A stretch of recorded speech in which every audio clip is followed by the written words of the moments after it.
You know, one of the tenets of Austrian economics, particularly in the monetary sphere, is what Mises called the crack-up boom.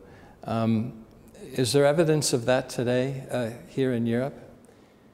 The crack-up boom is really an expression coined by Ludwig von Mises, and I would say it's based on his experience in the early 1920s when there was hyperinflation in Austria and to an even stronger degree in the former Deutsches Reich in Germany at that time, which, by the way, was not just a high or hyperinflation. It was, in a sense, a perfect hyperinflation that took place in Germany because it not only debased the currency, the former Reichsmark, but it completely destroyed the currency. No one would accept the Reichsmark anymore. It became worthless. It became completely worthless. It had to be replaced by a new currency. So that is really something special when it comes to monetary history.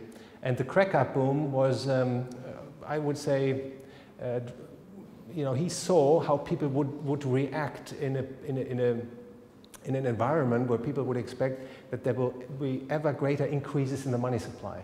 So he saw at some point people would just want to get out of fiat currency, exchanging it against any other real assets. And that is what he called fiat money, and technically speaking, it's actually expressive of a breakdown of the economy's demand for money. Yeah, I call that a flight from currency, in a sense that, you know, people don't want to hold the currency and therefore they want to do something with it as quickly as possible. Are we seeing a decrease for demand for currency here in Europe? As I understand it, the deposits in the European banking system, both in Northern Europe as well as Southern Europe, have been declining. You know, people are exiting not only the banking system, they seem to be exiting the euro as well.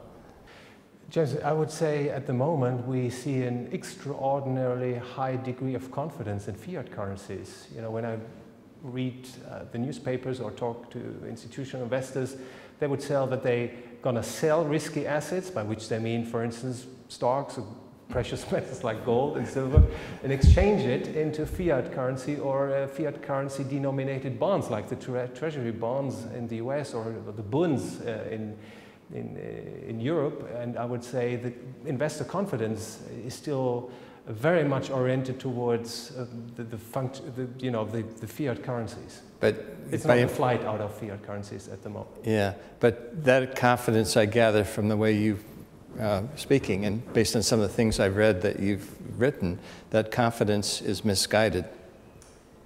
Unfortunately, I would say if there's no change in policy making, if there's not really a change in which the architecture of our monetary system is kept, I would say we are heading towards such a scenario as outlined by Ludwig von Mises, because you're going to end up in a situation where the economic and political problems will become so severe that most people would consider the printing up of new money as the policy of the least evil.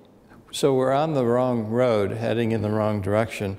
What's it going to take to turn around and go back in the right direction? Is that possible?